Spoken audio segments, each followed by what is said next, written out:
Berdiyev Dilsora, Toshkent viloyati Parkent tumani Qo'rg'ontepa mahallasi Uzumzor ko'chasi 19-uyda yashayman.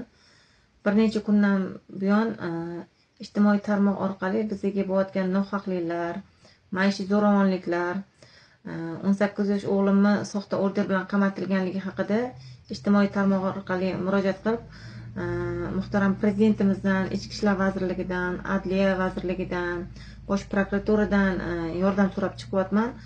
Men bugungi murojaatimda aynan 18 yosh o'g'lim Abdusoatov Ulug'bekni marhum turmush o'rtog'imning opasi Ikromova Nuri Abdusoatovna tarafdan soxta order bilan qamatilganligi bo'yicha men murojaat qilgandim. Bu Toshkent shahar prokuraturasini men Egamberdiyev Dilsora advokat Ikromova Nurni xatti-harakatlaridan norozi bo'lib yozgan murojaatdan kelib tushgan deyapti. Xizmat tekshiruvi tayinlanganligi haqida bu bitta isbot. Ichki ishlar vazirligi tomonidan Parkent tumani ichki ishlar tarafdan taqdimnoma kiritilgan Ikromova Nuri Abdusoatovnaga nisbatan. Bu ikkinchi isboti.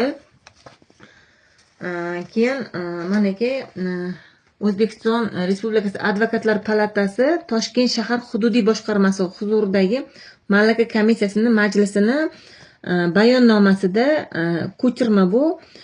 Bunda ko'rsatilganki, Toshkent shahar prokuraturasining taqdimnomasi va fuqaro Egamberdiyeva Dilsorani Al-Ramus himoya advokatlik firmasi advokati Ikromova Nuri Abdusoatovnaga nisbatan murojaatlarida keltirilgan holatlarda advokat tomonidan advokatning kasb etikasi qoidalariga va advokatlik qasamiyotiga amal qilmaganligi, ishonch bildiruvchi shaxs himoya ostidagi shaxs o'rtasidagi tuzilganlik yuridik yordam ko'rsatish to'g'risidagi bitim mavjud emasligi, yuridik yordam so'rab murojaat qilgan shaxsni qonuniy manfaatlariga zid harakat qilganligi, unga yuridik yordam ko'rsatish o'z shaxsiy foydasini ko'zlaganlik hamda advokat hududiy boshqarma va boshqarma huzuridagi malaka komissiyasi taklifiga binoan belgilangan muddatda hozir bo'lmaganligi holatlarida intizomiy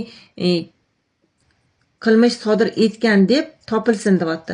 Ushbu harakatlarda advokatura to'g'risidagi qonunni 7-moddasi 1-xatboshi va 9.1 moddalari hamda advokatning kasb etikasi qoidalarini 9.11.59 bandlari talablariga rioya etilmagan deb topilib, Ikromova Nuri Abdusoatovnaga berilgan advokatlik faoliyati bilan shug'ullanish huquqini berish litsenziyasi amal qilish muddati va 6 oy muddatga to'xtatib turish to'g'risidagi ma'muriy sudga murojaat qilinsin deyapti. Men bugun bu bo'yicha murojaat qilayotganim, ertaga Toshkent shahar fuqarolik insobat sudida mana bu sud jadvali mana Ikromova Nuriga nisbatan soat 11da ertaga sud Toshkent tumanlar aro sudida mana 26.05.26-yilda sud majlisi belgilangan.